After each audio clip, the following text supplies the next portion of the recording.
In order to broaden and deepen our understanding of working with light, here we're going to examine how we can use curves and masking to improve light in a photograph that's been converted to black and white. I don't know if you've ever experienced this, but perhaps you have this color image that you like and you think the tone and brightness is good, but then you go to your adjustments panel and you click on the black and white adjustment layer icon, and all of a sudden the image feels a little bit lacking. Well, what we need to do is start to analyze that. And here with this photograph, one of the areas that I notice that needs work is this area is too bright.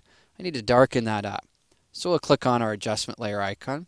We'll choose curves and we'll click and drag down.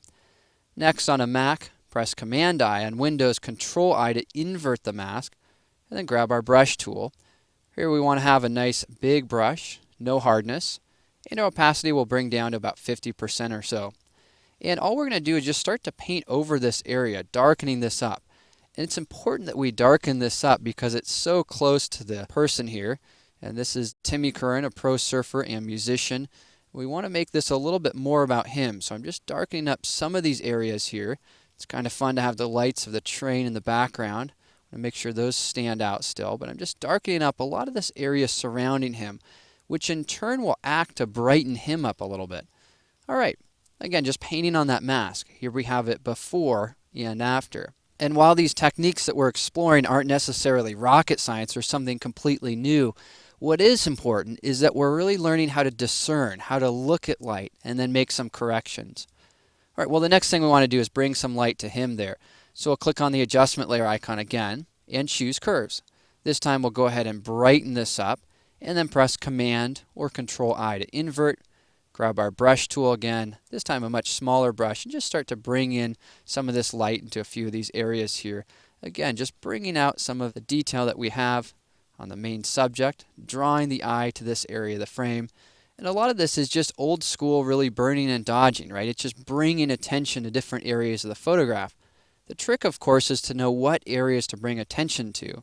Here's our before and then our after. Last thing I want to do is create one more adjustment layer, one more curves. And this time I want to control the overall brightness and contrast.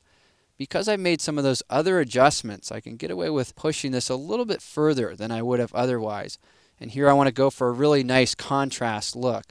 Now again, because I have these other adjustments, these then all work together to make something which is interesting.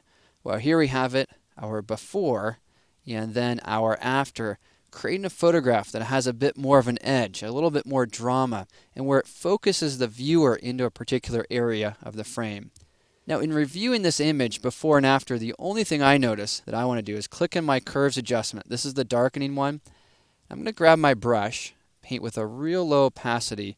I want to darken the shirt up a bit. I feel like that's just a little bit too bright, so close to the face. I think it would be nice to have a little more density there in that area, so I'm just going to darken that up a little bit. All right, well, I think that looks pretty good. Let's evaluate before and then after. Nice work.